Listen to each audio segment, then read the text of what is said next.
Existiu uma vez um homem que não podia se enquadrar em seu tempo e, de fato, acreditava que viajava ao futuro. Ele tem sido chamado de Rei dos Profetas, e seus seguidores conjuram visões do Armagedon e do Apocalipse pela simples menção de seu nome, Nostradamus.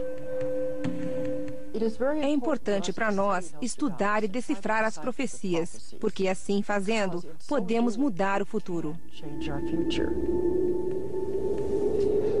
Chegamos ao ponto em que as visões dele estão se materializando e começamos a ver com clareza o visionário que ele era.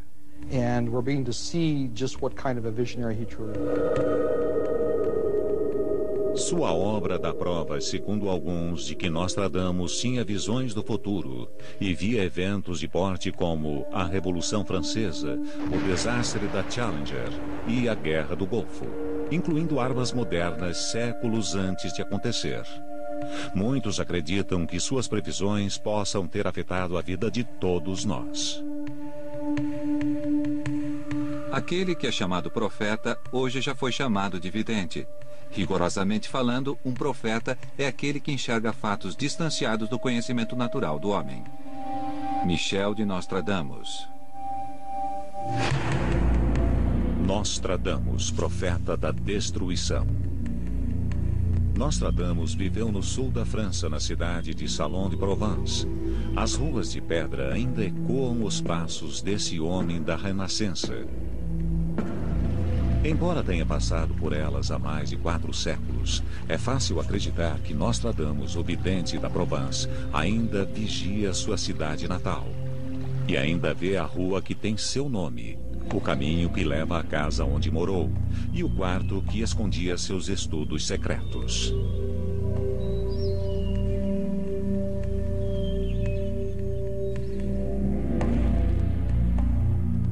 À noite, sozinho em meu refúgio secreto, vejo, tremulando do tripé de metal, uma luz que vem do vazio e me faz formular profecias que não serão acreditadas em vão. Michel de Nostradamus, 1555.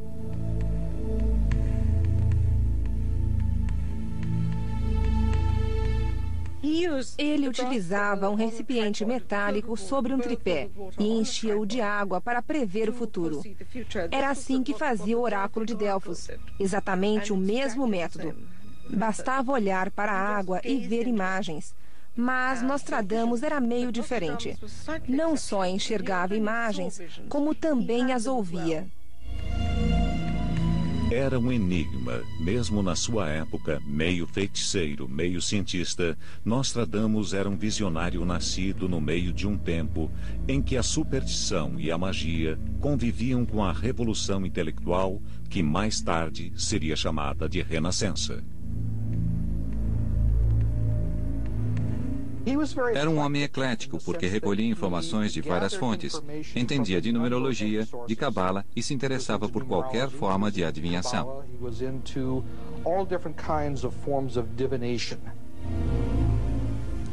Não é de admirar que haja poucos registros que descrevam sua aparência. As ilustrações que nos ficaram de Nostradamus mostram-no de barba e cabelos grisalhos, com um nariz longo e afilado. Mas o mais significativo são os olhos penetrantes. Na época, descreviam-no como dono de olhos que viam através das pessoas. O que de certo era verdade, pois ele podia ver além do tempo, no futuro. Causava um efeito estranho nas pessoas. As pessoas seguiam Nostradamus e outros profetas porque queriam a vantagem de saber o que iria acontecer. Nós passamos a vida tentando obter alguma vantagem, tentando achar uma ferramenta ou arma para conquistar o que nos rodeia, vencê-lo de alguma maneira. Conseguir vantagem, essa é a palavra secreta. E se você souber o futuro, sua vantagem será enorme. Era uma vantagem que os europeus reconheceriam e celebrariam como parte do movimento renascentista. Talvez a imensa eternidade do grande Deus tenha despertado o fervor de Nostradamus. Talvez um diabinho, bom ou mau, o tenha incitado. Ou talvez seu espírito se movimentasse e subisse aos céus, para além dos mortais, e de lá anunciasse para nós os fatos prodigiosos. eu não acreditaria não tivesse sido o paraíso que dá o bem e o mal ao homem sua fonte de inspiração. Pierre de Ronsard, poeta renascentista.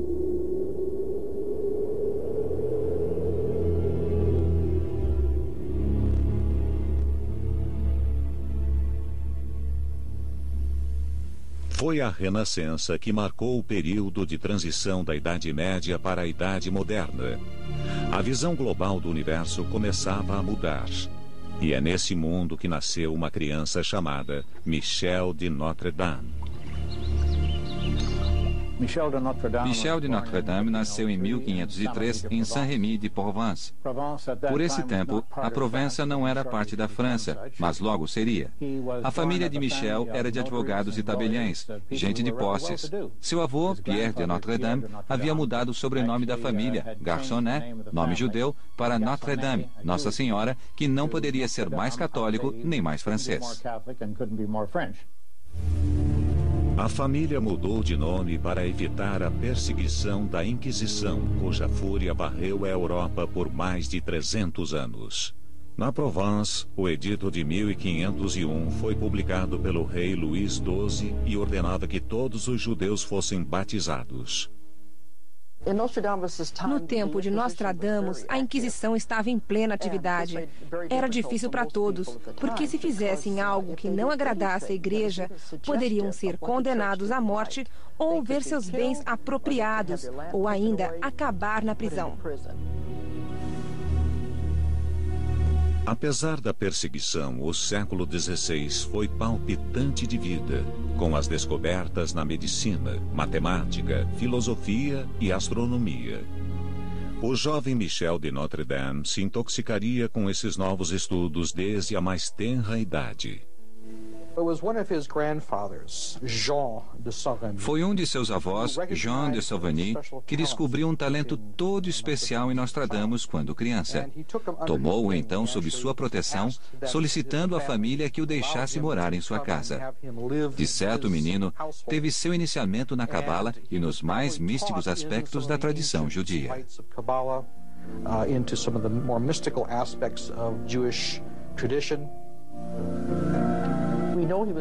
Sabemos que lhe deram livros de magia, que ele manteve consigo até a velhice.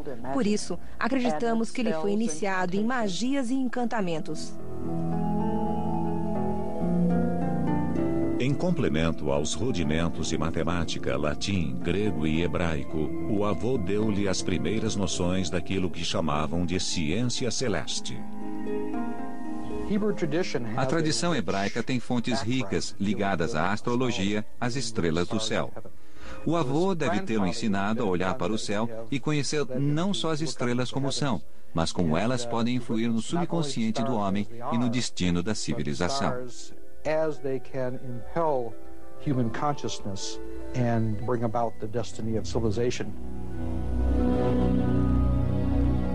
Desde então, o avô encorajou-o a sustentar-se através da arte da medicina. Como médico, Michel teria de estudar astrologia. Essa era a primeira matéria que se estudava em práticas medicinais. De certo, o céu claro de Saint-Rémy de Provence atraiu sua atenção e, com certeza, o avô o encorajou nisso. Júpiter está mais perto de Vênus do que da Lua, em brilhante brancura, e Vênus se esconde sob a alvura de Netuno, assaltado por Marte através da Via Láctea. Michel de Nostradamus, 1555.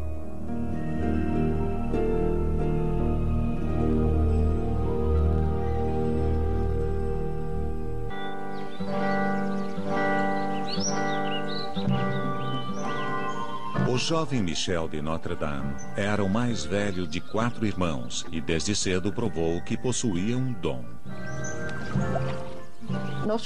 Nostradamus tinha visões do futuro, mesmo quando pequenininho, e não compreendia de onde elas vinham. Tinha pesadelos e sonhos, onde via coisas que não podia explicar aos outros. O avô era o que melhor compreendia o talento de Michel em menino. Ele o ajudou não só nos estudos, como no desenvolvimento desses talentos.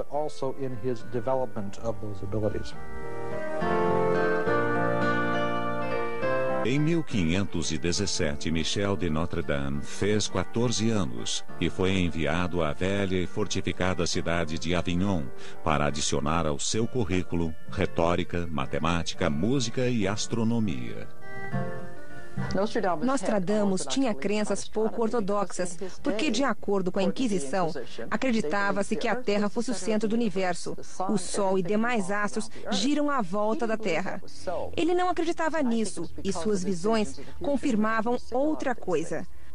Acabou acreditando e sabendo que a Terra girava em volta do Sol e que havia muita coisa a mais lá em cima. Somente um quarto de século depois seria publicada a teoria do astrônomo polonês Copérnico sobre o Sistema Solar, num livro chamado Das Revoluções dos Mundos Celestes. Com menos de 20 anos, em 1522, Nostradamus, ainda um jovem estudante, ingressaria na escola de medicina.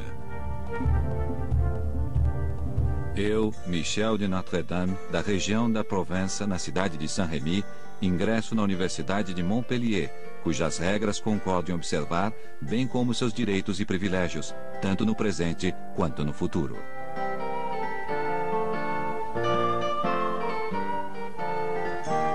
Aos 19 anos, Nostradamus entrou na Universidade de Montpellier, considerada uma das melhores escolas de medicina da época. Além disso, a faculdade tinha forte apoio de judeus e por isso ele logo se integrou. Muito do aprendizado, da educação e de amizade veio desse centro de pesquisa médica.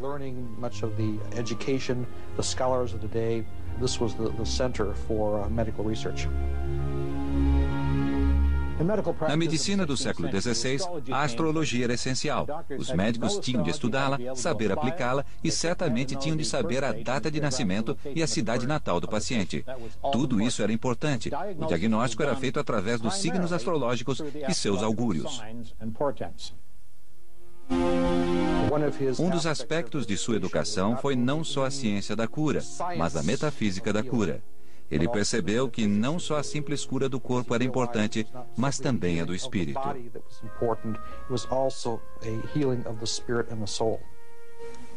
Aluno prodígio, Michel de Notre-Dame recebeu o título de doutor em curtos 3 anos e o chapéu de 4 bicos reservado aos médicos.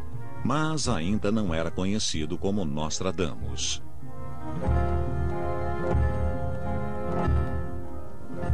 Após a graduação como médico na Universidade de Montpellier, Michel de Notre-Dame tomaria a forma latina de seu nome. Notre-Dame, Nossa Senhora, passaria a ser Nostradamus. No ano em que Nostradamus obteve sua licença médica, uma epidemia de peste devastou o sul da França. Uma arrepiante descrição da epidemia foi registrada pelo filho de Nostradamus, César. As pessoas atacadas pela fúria desse mal abandonavam por completo qualquer esperança de cura. Casas eram abandonadas, as pessoas ficavam desfiguradas, as mulheres choravam. Os padioleiros trabalhavam a crédito. César de Notre-Dame, 1546. No tempo de Nostradamus, um dos grandes pavores da humanidade era a peste. Ela era fatal no mundo inteiro. Quando atingia uma família, dizimava. Não se sabia qual era a causa. Ela se espalhava através de ratos e pulgas. Nostradamus e outros médicos trabalhavam dia e noite sem descanso e viajavam pela Europa toda atendendo os doentes. No tempo de Nostradamus, a peste era considerada uma combinação de várias doenças, mas a pior delas era a chamada charbon, ou peste negra. Infelizmente, os médicos daquela época não tinham modo de combatê-la. A maioria envolvia os pacientes num sinistro manto de couro ensopado em suco de alho e tratavam-nos com poções à base de mercúrio. Soaked in garlic, and they had treated their patients with potions made of mercury. A ciência médica da época era elementar. Milhares morriam não só da doença, mas da prática de sangria e outros tratamentos ministrados pelos médicos. Se Nostradamus nunca tivesse profetizado nada, seria lembrado como um dos maiores curandeiros do século XVI. Ele tinha muitas ideias progressistas sobre higiene e não sangrava os pacientes. Quando chegava a uma cidade, certificava-se de que o povo dispunha de água limpa e de que os corpos fossem removidos das ruas. Assim que chegava, mandava que as pessoas colhessem pétalas de rosas, com as quais fazia suas célebres pílulas de rosa. People out to collect rose petals to make his famous rose pills. Claro, em sua época não havia ciência da farmacologia. Não existiam farmacêuticos e os médicos é que tinham de combinar as substâncias para produzir seus medicamentos. Tinham de ser preparados na fase certa da Lua, estrelas e planetas estando na justa posição correta. De outro modo, acreditavam que o remédio não faria efeito. Nostradamus usava pastilhas feitas não só das pétalas, como dos botões das rosas, que contém ácido ascórbico, como hoje na vitamina C, ótima combatente de infecções.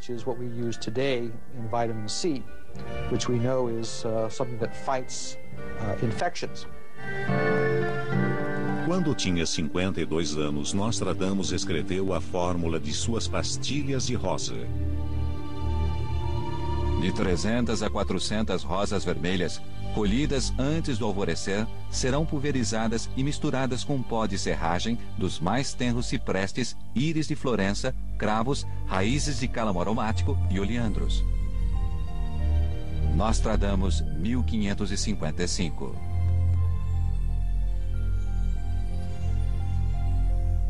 Pouco mais se sabe de seu medicamento, mas a taxa de curas impressionava. Alguns sustentam que outro segredo era sua crença na limpeza. Ele próprio não contraiu a peste porque praticava a higiene e insistia nela. Antes de ver um paciente, lavava-se e também higienizava os doentes.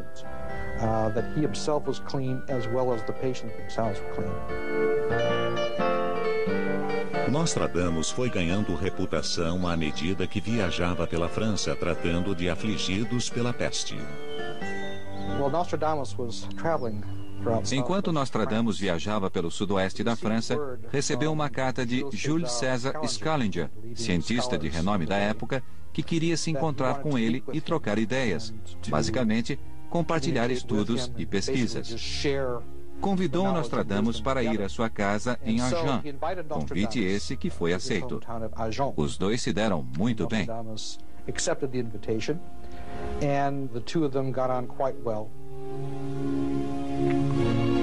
Scaliger parece ter herdado a eloquência de Cícero, a poesia de Virgílio e 2 vezes a capacidade de Galeno na medicina. Devo-lhe mais do que a qualquer outra pessoa no mundo. Nostradamus, 1552. De fato, foi na casa de Scaliger, em Agen, que aos 30 anos Nostradamus se casou. Estranhamente, o nome de sua mulher perdeu-se na história. O primeiro casamento trouxe-lhe filhos. Ao que tudo indica, ele amava a mulher. Foi um casamento mais de amor que de conveniência. Infelizmente, enquanto ele estava viajando, provavelmente na Itália, a peste devastou aquela região da Provença. Quando ele voltou, encontrou a família contagiada pela peste. Todos morreram.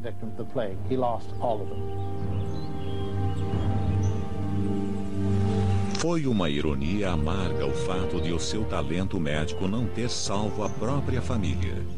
Tanto a reputação quanto o coração de Nostradamus sofreram com esse baque. E se Nostradamus de fato era um profeta, então sabia que novos ventos soprariam.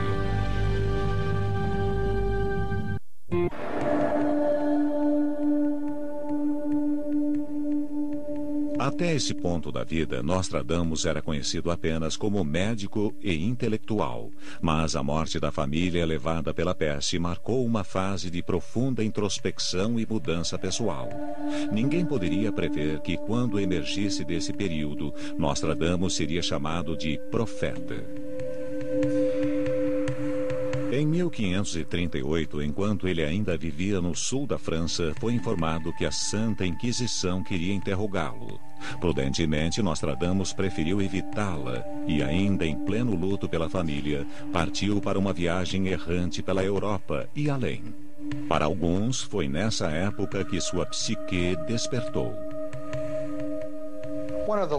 Uma das histórias sobre os dons mediúnicos de Nostradamus ocorreu durante sua viagem na Itália, quando ele encontrou um grupo de monges italianos. Ele se dirigiu a um deles e disse: "Padre." O monge era um franciscano chamado Felice Peretti. Nostradamus ajoelhou-se e prestou homenagem ao humilde frade, explicando que só podia se ajoelhar aos pés de Sua Santidade, o Papa. De fato, em 1585, o jovem frade tornou-se Sisto V, confirmando assim a profecia de Nostradamus. Nostradamus não ficou na Itália, mas decidiu alargar seu campo de conhecimentos. Foi por essa época que ele deve ter revivido sua educação de criança, indo a velhos templos oraculares, às velhas escolas de mistério na Grécia, na Turquia e particularmente no Egito. Sabemos que depois, quando ele voltou à França, trouxe consigo vários instrumentos de adivinhação.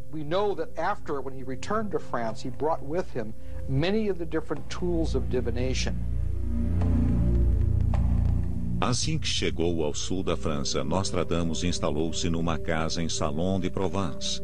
Aqui, em 1550, ele começou a publicar almanaques que, entre outros, incluíam profecias. Nostradamus viu uma oportunidade única de editar almanaques de previsões astrológicas, uma após outra, para o ano seguinte. Os almanaques foram publicados em dezembro, vendidos até o último. A imprensa acabara de ser introduzida naquele canto do mundo, na Provence, e ele aproveitou a ocasião e, pelo que se sabe, fez um bom dinheiro publicando almanaques. À noite, o vidente da Provence sentava-se sozinho no seu estúdio secreto no sótão e punha-se a cultivar as famosas visões do futuro.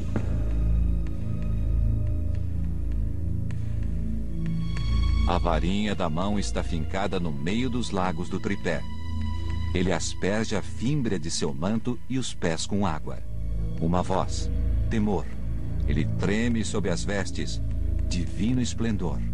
Os deuses sentam-se ao seu lado. Nostradamus, 1555.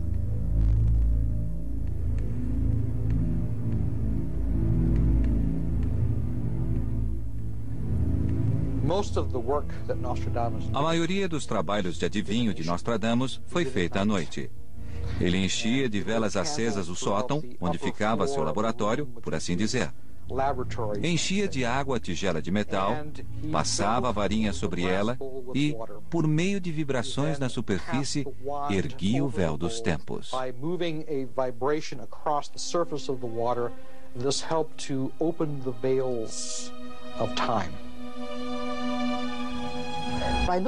Observando os reflexos, ele entrava em transe, viajava para fora do corpo, futuro adentro, viajava no tempo. Assim, ele tinha as visões, via-as acontecer uma atrás da outra em todo o seu horror, não sabendo o que significavam nem que época observava. Mas quando voltava para o seu corpo, às vezes, umas 2 horas depois, descobria que tinha escrito um poema de 4 linhas, uma quadra. Nostradamus escreveu 1000 quadras ou quartetos, dividindo-os em 10 grupos de 100, que ele chamou de centúrias.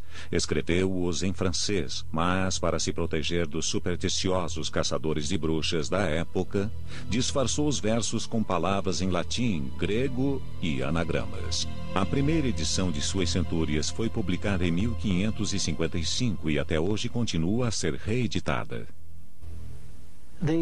A publicação das centúrias chamou a atenção, em especial da realeza, e ele começou a ganhar comissões por horóscopos feitos e por responder a perguntas específicas sobre as famílias. Foi um sucesso estrondoso. As profecias de Nostradamus chamaram a atenção de Catarina de Médicis, rainha de França, cujo interesse pelo ocultismo e astrologia era conhecido por toda a Europa.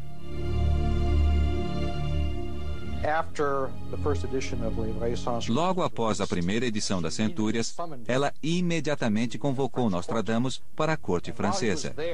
Enquanto ele esteve lá, a rainha ordenou-lhe que lesse o futuro de seus filhos. Nostradamus passou cada um dos 7 filhos da rainha pelo seu espelho mágico. Muitas vezes, observando o espelho, ele não só captava imagens da pessoa naquele momento presente, como podia prever como seria o caráter da pessoa no futuro e também qual seria sua linha de destino na vida futura.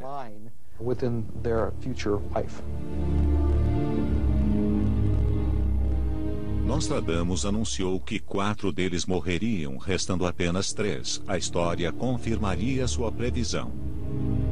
Os 7 galhos serão reduzidos para 3. Por mais obscuros que soassem esses versos para nós, para outros eles eram muito claros. O 35º quarteto da primeira centúria de Nostradamus foi interpretado como sugestão de que o rei de França, Henrique II, morreria num torneio de justa. O jovem leão derrotará o velho leão em combate singular. Numa gaiola de ouro, seus olhos serão expostos, 2 chagas em uma, e depois a morte cruel.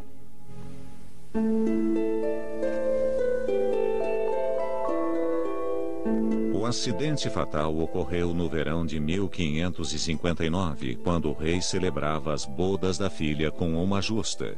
No torneio, ele investiu contra o conde de Montgomery, capitão de sua guarda escocesa.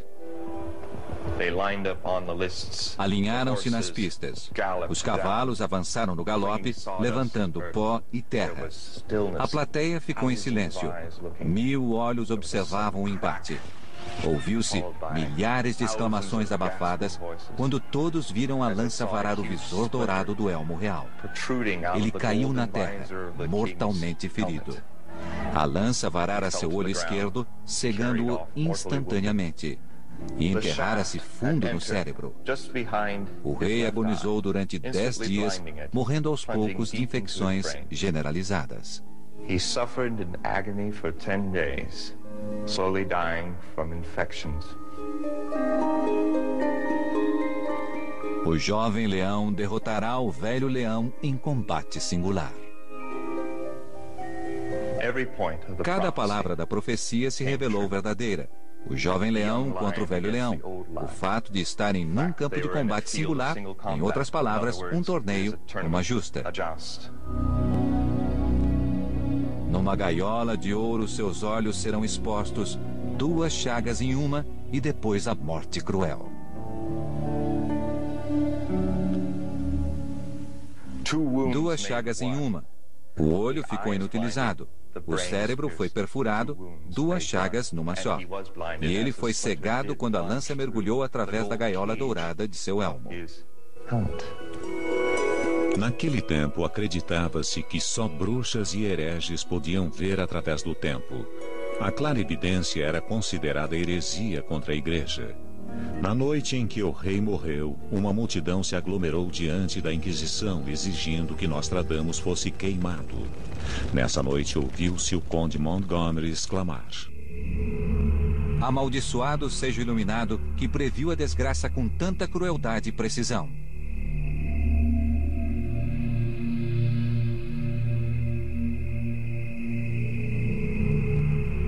Mas, sendo o favorito de Catarina de Médicis, Nostradamus foi poupado. O interesse de Catarina em Nostradamus era tão grande que quando ela e o novo rei da França, Carlos IX, seu filho, subiram ao trono, saíram em viagem e percorreram o reino. Quando chegaram a Salom, quiseram encontrar-se pessoalmente com Nostradamus. Ao passar por Salom, avistamo-nos com Nostradamus, que garantiu a meu filho, o rei Carlos IX, vida longa. Catarina de Médicis, 1564. Embora favorecido pela rainha, Nostradamus ainda continuava a mascarar suas profecias para se proteger das garras da Inquisição. Embora eu tivesse previsto há muito tempo o que viria a acontecer, queria apenas preservar minha paz. Mas depois, para o bem comum, preferi me alargar nas sentenças escuras, anunciando apenas os mais urgentes eventos do futuro. Michel de Nostradamus, março de 1555.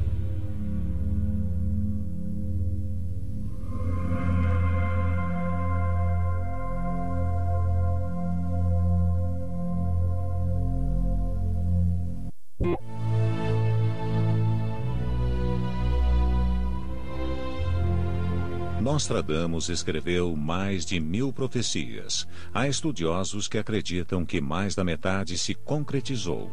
As mais assustadoras tratam de 3 líderes poderosos e tirânicos, homens que ele chamou de anticristos. Chamou-os de anticristo por não ter outro nome, mas ele se referia a pessoas que fariam muito mal à humanidade, ao semelhante. O primeiro anticristo foi Napoleão. Um imperador nascerá perto da Itália e custará muito caro ao império. Os que o rodearem dirão que ele parece menos um príncipe que um açougueiro. De simples soldado chegará imperador. Das vestes curtas chegará às longas.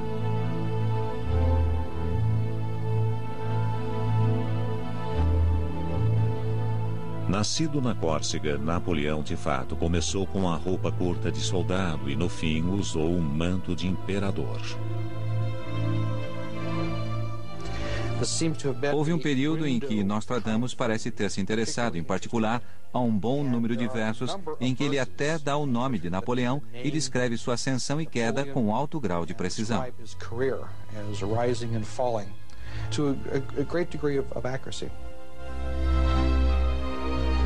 14 anos ele manterá a tirania.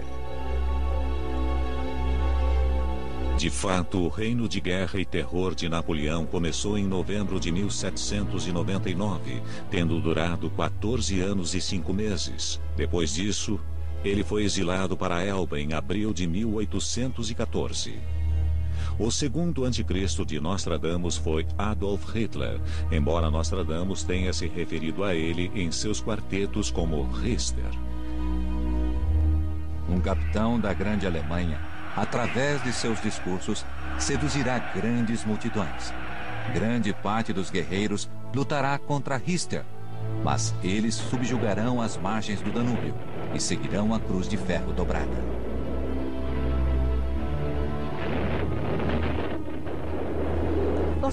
Nostradamus fala de Richter, o alemão da cruz dobrada, capitão da grande Alemanha que chegará à Polônia pelo poder e pela força. Acha que pode me apontar outro Richter que tenha chegado à Polônia e fosse capitão da cruz dobrada a não ser Hitler? Era ele, obviamente.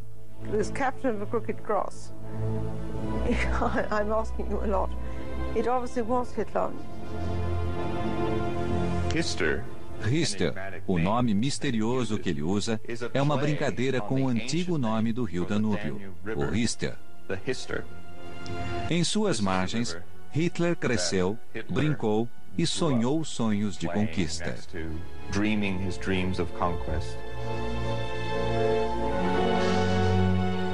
O terceiro anticristo de Nostradamus ainda está por surgir. Mesmo assim, as descrições impressionam. Muitos julgam que os versos de Nostradamus preveem a Revolução Francesa de 1789, 234 anos antes.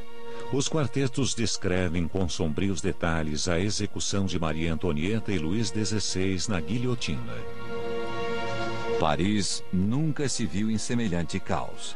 A República da grande cidade, com grande rudeza, não dará saída ao rei. O rei francês eleito trará tormentas, fogo, sangue e divisão.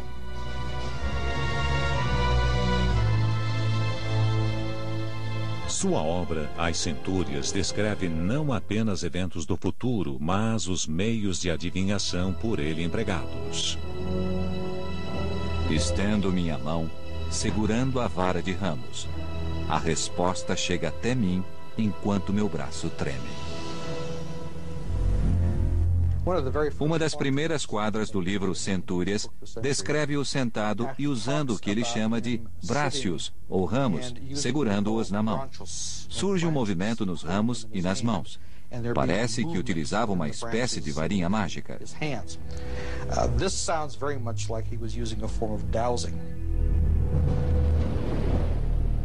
Foi com métodos assim que Nostradamus previu a aventura dos ingleses no Novo Mundo, descoberto pouco antes de seu nascimento.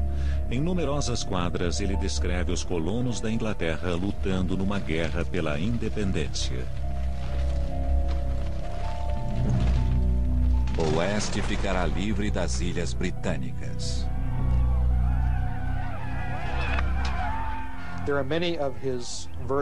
Em muitos versos e peças de prosa, Nostradamus descreve a América, não só como colônia, mas como terra livre, chamando-a de Terra da Liberdade, e menciona seu nome em 2 versos.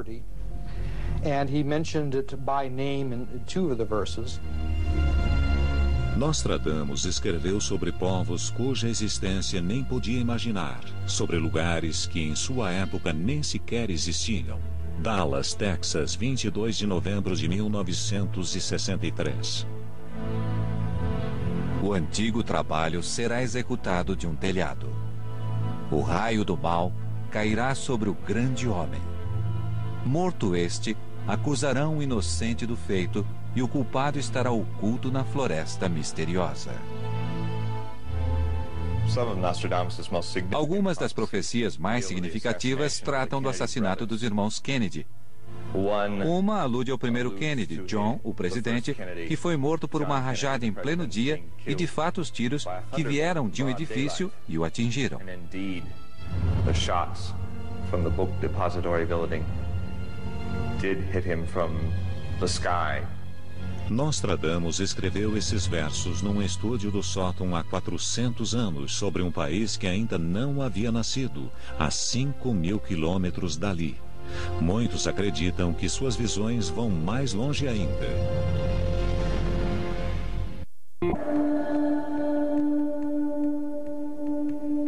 É difícil imaginar que as profecias de Nostradamus foram escritas no século XVI, num tempo radicalmente oposto ao nosso. Contudo, suas previsões desafiam explicações. Algumas das mais impressionantes profecias falam das invenções mecânicas e tecnológicas de nosso tempo. Surgirá o homem-porco, estrondos, gritos, batalhas, vapor nos céus. Ele não podia entender, não existiam palavras então para descrever o que via. Por isso, usava elementos que conhecia. Ele emergirá num peixe de ferro, atirado à praia por uma grande onda. Será um celeiro sob as águas. Tem forma estranha e assustadora. Do mar, os inimigos logo alcançam as muralhas.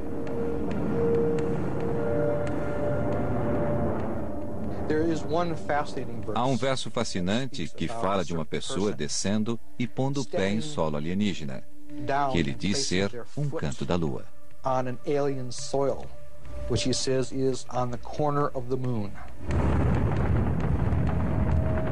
Nos céus surgirá o fogo veloz com grandes fagulhas. Ele virá para descer no canto da luna, aonde será levado e posto em terra estranha.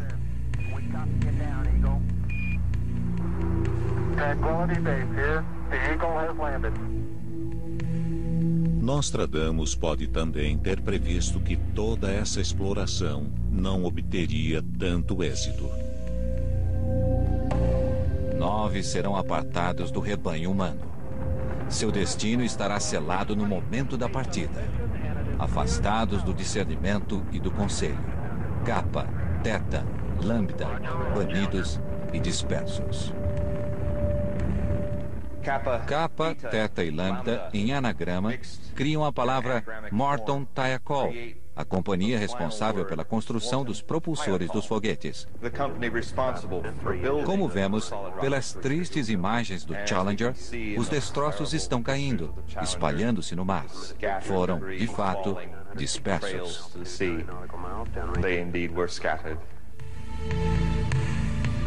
Estudiosos de Nostradamus acreditam que ele tenha profetizado a Guerra do Golfo. Quase 1 milhão de homens marcham rumo à Pérsia. A verdadeira serpente invadirá Bizâncio e Egito. Ela chegará cruel, infame virago, espalhando o terror na Mesopotâmia, e a terra parecerá feia e negra. Há alguns versos que se referem a um tirano, e num deles seu nome aparece como Dam, bem perto de Saddam.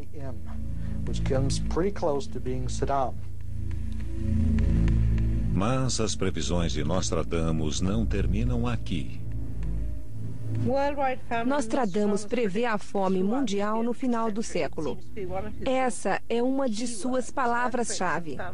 Terremoto e fome parecem ser o que caracterizará essa década do século. E, por enquanto, é o que vem acontecendo. A esmagadora quantidade de profecias catastróficas dos quartetos levaria muitos a pensar que nosso futuro é negro. É preciso ser entendido que os quartetos de Nostradamus mostram os piores cenários. Espelham o que acontecerá caso o homem não faça alguma coisa. O futuro não está gravado em pedra, ele é mutável. É parte de um trabalho da psique dizer ao povo o que pode acontecer a fim de que ele faça algo para desviar o destino. É importante compreender isso. O ano de 1566 trouxe um verão suave a Salon de Provence. E foi nesse verão que Nostradamus escreveu seu último quarteto, aos 63 anos. Então, misteriosamente, fechou os livros para sempre.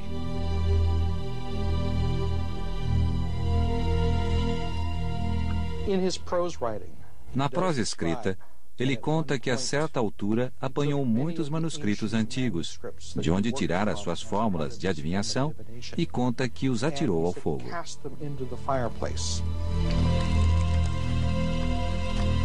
Tenho à minha disposição volumes que venho mantendo escondidos há tempos, mas, temendo o mau uso que poderá ser deles feito, consagro-os ao fogo.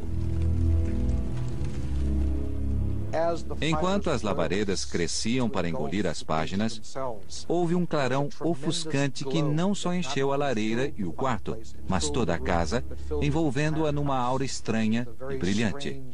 Foi como que a libertação da alma da antiga sabedoria.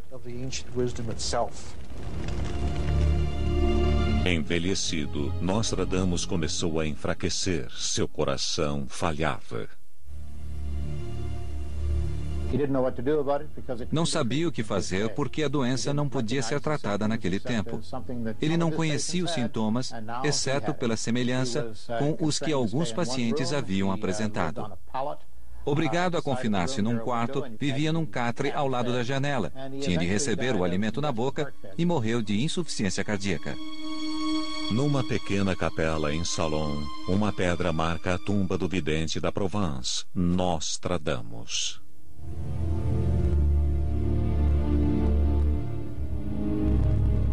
Anos do reinado da lua terão se passado. Quando o sol assumir o comando dos exauridos dias, então minhas profecias terminarão e serão cumpridas. Nostradamus.